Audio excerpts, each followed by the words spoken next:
Hello everyone. आज का हमारा टॉपिक है आर्टिकल 21 या अनुच्छेद 21। ये अनुच्छेद शब्दों में जितना छोटा है ये अपने अंदर उतने ही अधिकारों को समेटे हुए, या हम कह सकते हैं कि सबसे ज्यादा अधिकारों वाला सबसे छोटा अनुच्छेद या सबसे छोटा आर्टिकल। और सबसे बेसिक या फंडामेंटल जो अधिकार है किसी एक इंसान का, उसके जीने का अधिकार, राइट टू लाइफ, और उसकी स्वतंत्रता का अधिकार, वो इस ये जो अनुच्छेद है ये आपको जो है प्रदान करता है।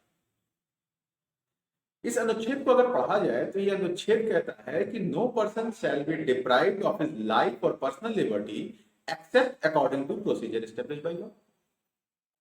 इसका जो शुरुआती दो वर्ड है, अगर इसको आप ध्यान दें तो ये कहता है कि नो पर्सन। इसका मतलब ये है कि ये हमारे देश के लोगों पे भी, या हमारे देश के नागरिकों,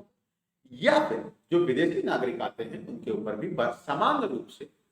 एप्लीकेबल है। जैसे मान लीजिए कि कोई स्टेट है, उसने कानून बना दिया कि अगर इस देश का कोई नागरिक यहाँ आता है या कोई भी नागरिक यहाँ आता है तो उसको तुरंत गिरफ्तार कर लिया जाएगा और उसको तुरंत फांसी पे चढ़ा दिया जाएगा। मीन्स उसकी लिबर्टी को भी छीन लेंगे और उसको जो है उसकी या उसके जीवन जीवन के अधिकार को, जीवन जीने के अधिकार को भी छीन लेंगे। तो ये जो अनुच्छेद है ये उसको इस चीज में संरक्षण प्रदान करता है। वो तुरंत कोर्ट जा सकता है, वो कह सकता है भैया आपका आर्टिकल 21 है, अनुच्छेद 21 है, वो हमारे जीवन जीने के अधिकार को कहीं ना कहीं संरक्षण प्रदान कर रहा है, तो आप इसको हमसे छीन नहीं सकते हैं। अब इस आर्टिकल का, ये तो इतनी चीजें तो क्लियर हो गई, लेकिन इस आर्टिकल का जो दूसरा धड़ा है वो कहता है कि except according to procedure established by. सबसे विवादित, जो एक तरीके से कह सकते हैं सबसे विवादित इस अनुच्छेद के रेस्पेक्ट में कह सकते हैं। इसकी जब डिबेट ये शुरू से ही रहा, जब इसकी कॉन्स्टिट्यूएंट असेंबली की डिबेट हुई, हालांकि शुरू में ही ये विवादित रहा कि जब कॉन्स्टिट्यूएंट असेंबली की डिबेट हुई तो उसमें काजी सैयद करीमुद्दीन साहब ने इस चीज को रखा कि भैया प्रोसीजर एस्टेब्लिश्ड बाय लॉ ये कहीं ना कहीं हमारे यहाँ के नागरिकों का एक तरीके से उनके साथ ये अन्याय होगा, और ये कोई भी गवर्नमेंट उनके साथ ये अन्याय कर सकती है। तो इस चीज के लिए या इस डिबेट को समझने के लिए सबसे पहले ये समझना जरूरी है कि प्रोसीजर एस्टेब्लिश बाय लॉ का मतलब क्या है। प्रोसीजर एस्टेब्लिश बाय लॉ का मतलब केवल इतना है कि भैया जैसे मान लिया, सपोज दैट कि कोई गवर्नमेंट ये कानून बनाती है कि मान लीजिए कि आप इस जगह पर अगर जाते हैं या यहाँ यहाँ जाएंगे तो आपको तुरंत पकड़ लिया जाएगा और फांसी पे चढ़ा दिया जाएगा। अब हम तो कहेंगे भाई ये तो अन्याय है हमारे साथ, हम अपने देश में किसी भी जगह जाए तो इसमें हमको फांसी पे क्यों चढ़ाया जाएगा। हम इस चीज में अगर मान लीजिए हम चले गए, हमको गिरफ्तार कर लिया, वो गिरफ्तार कर लिया, तो हम कोर्ट से कहेंगे भाई हमारे पास जीवन का अधिकार है, और हम अगर अपने देश में किसी जगह जाएं तो ये तो गलत है अगर हमको फांसी पे चढ़ाया जा रहा है, गिरफ्तार किया जा रहा है। उस पर कोर्ट के पास केवल इतना ही अधिकार है, या उसको इतना ही इंटरफेयर का अधिकार है कि भैया देखो कि ये जो लॉ पास किया गया ये प्रॉपर प्रोसीजर से किया गया कि नहीं किया गया। अगर ये लॉ प्रॉपर प्रोसीजर से पास किया जाए तो इसके कॉन्सिक्वेंसेस से कोर्ट का कोई मतलब नहीं। यही कहता है procedure establish by law.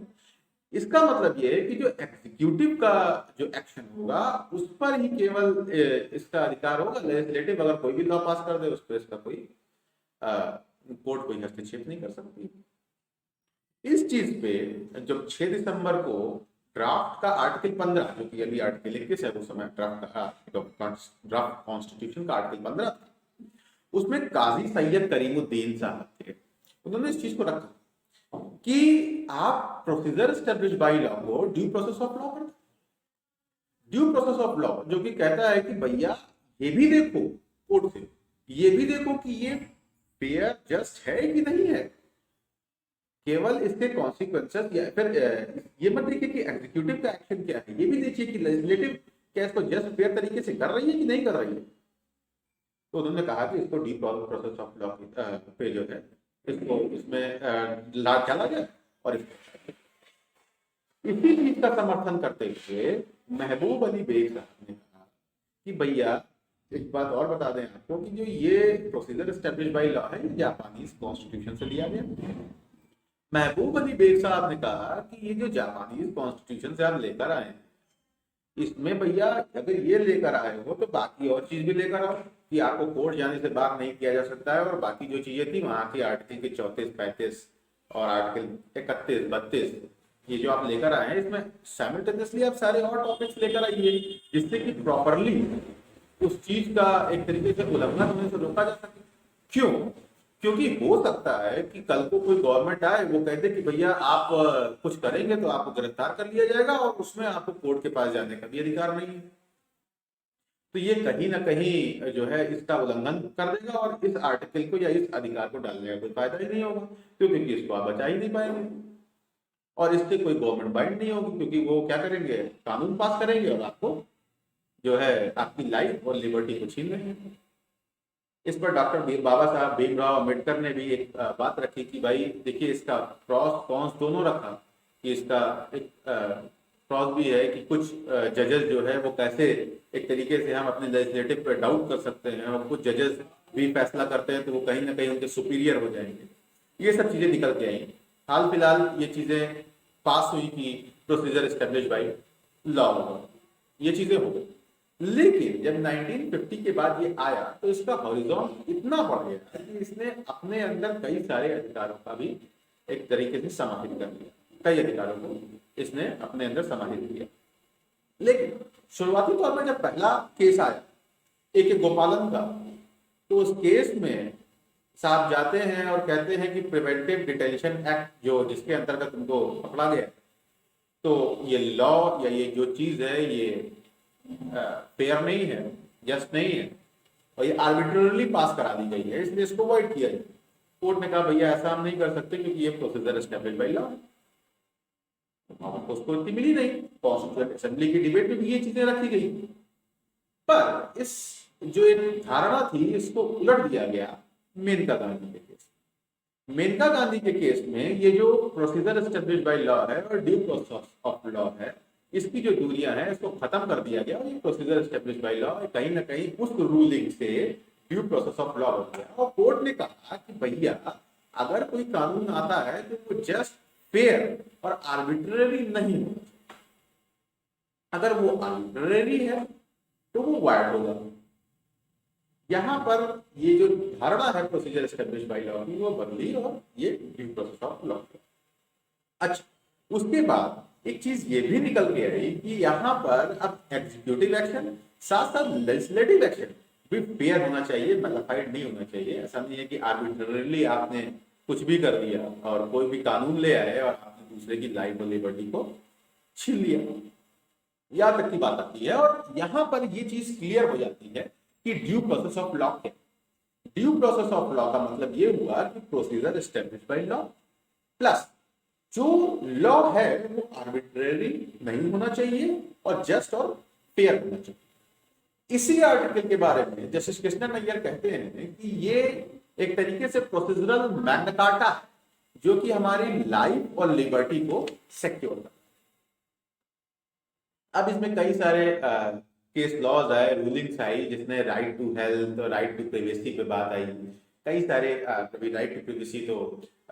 Justice पोट्टास्वामी का वर्सेस यूनियन ऑफ इंडिया में राइट टू प्राइवेसी को जो है एक तरीके से इसमें पूर्णतया इसमें लाया गया फाइनली फुल बेंच के द्वारा। अच्छा, इसमें जो राइट टू लाइफ है ये केवल राइट टू लाइफ नहीं है, right to life with dignity की भी बात करता है। खड़क सिंह के केस में, Kharak Singh versus state of UP के केस में कोर्ट ने यह हेल्ड किया कि केवल एनिमल एग्जिस्टेंस या जानवरों की तरह जीना या जीवन इसमें नहीं है, इसमें जो है लाइफ विद डिग्निटी की भी बात कही गई, कोर्ट ने कहा। अच्छा, अब राइट टू लाइफ आई तो राइट टू डाई की भी बात निकल कर चली जाती है कि राइट टू डाई में अगर हमको लाइफ का अधिकार है तो हमको मरने का भी अधिकार है। लेकिन दिक्कत ये थी कि आईपीसी जो थी वो आईपीसी में 309, अगर आपने सेक्शन 309 अगर आपने सुसाइड की भी कोशिश की तो आपको उसके लिए पनिश किया जा सकता है। उस पर state of Maharashtra versus Maruti Shripati Dubal का केस है। ये गए भैया हमारे पास तो अगर राइट टू लाइफ है आर्टिकल 21 में, तो यहाँ पर राइट टू डेथ का या राइट टू डाई का भी अधिकार है। कोर्ट ने इस चीज को माना कि हाँ राइट टू डाई का अधिकार है, और बॉम्बे हाई कोर्ट ने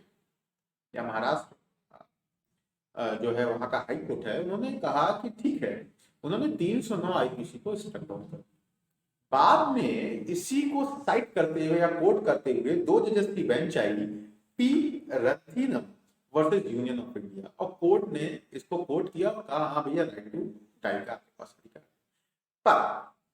ये बहुत दिन तक ऐसे नहीं चला। आगे जाके जियान कौर का एक मामला आया, Gian Kaur versus state of Punjab, जिसमें फुल बेंच आई और उसने कहा नहीं, राइट टू डाई का अधिकार नहीं है, और यहाँ से राइट टू डाई का अधिकार खत्म कर दिया। कहा राइट टू लाइफ का अधिकार आपको मिला है, लेकिन इसका मतलब ये नहीं है कि आपको राइट टू डाई का भी अधिकार मिले। अच्छा, इसमें बहुत सारी चीजें आई, राइट टू रेपुटेशन और राइट टू लाइफ में ही जोड़ा गया, right to shelter, right to food, और इसमें इतने ज्यादा अधिकार हैं कि अगर उसको एक्सप्लेन किया जाए तो कहिए पूरा दिन नहीं बीत गया, दिन ही पूरा बीत गया। लेकिन इसमें जो मेनली आज का समय जिस तरीके से चल रहा है, तो उसमें राइट टू मेडिकल केयर पे बात करना जरूरी है, क्योंकि कोर्ट्स इस समय जिस तरीके से एक्शन में है, उस तरीके से आप देख सकते हैं कि एक आपके अधिकारों का जो पूर्णतया संरक्षण कर रहा है, वो कहीं ना कहीं जो उम्मीद की एक उम्मीद टिकी हुई है, वो कोर्ट के ऊपर टिकी हुई है।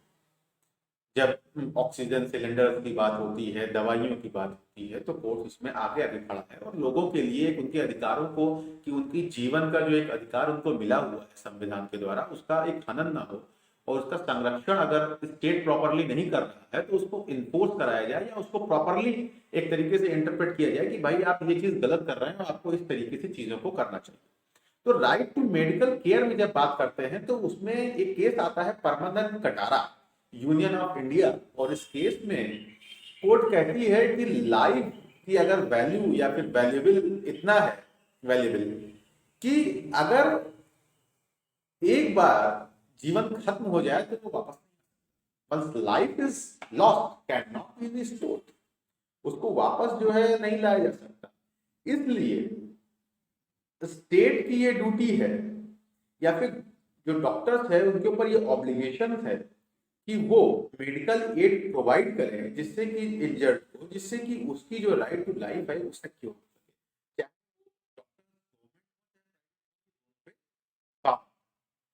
उसी तरफ दूसरी तरफ एक पश्चिम बनुआ खेत मजदूर समिति का केस आता है स्टेट ऑफ वेस्ट बंगाल। इसमें एक ट्रेन एक्सीडेंट में एक व्यक्ति रहते हैं, उनको हेड इंजरी लगती है और हॉस्पिटल्स क्या करते हैं, वो डिनाई कर देते हैं उनको मेडिकल फैसिलिटी देने से। ये यहाँ पर कोर्ट कहती है वो मेडिकल फैसिलिटी वो इसलिए नहीं देते हैं क्योंकि वो कहते हैं कि हमारे पास प्रॉपर इंफ्रास्ट्रक्चर नहीं है भैया, तो हम कैसे उनको मेडिकल फैसिलिटी दें। इस पर कोर्ट कहती है कि भैया स्टेट की ये ड्यूटी है कि वो उनको प्रॉपर एक फैसिलिटी प्रोवाइड करे, या प्रॉपरली उनको एक तरीके से असिस्ट करे, जिससे कि सबको medical facility, minimum medical facility, जिससे कि उनकी राइट टू लाइफ जो है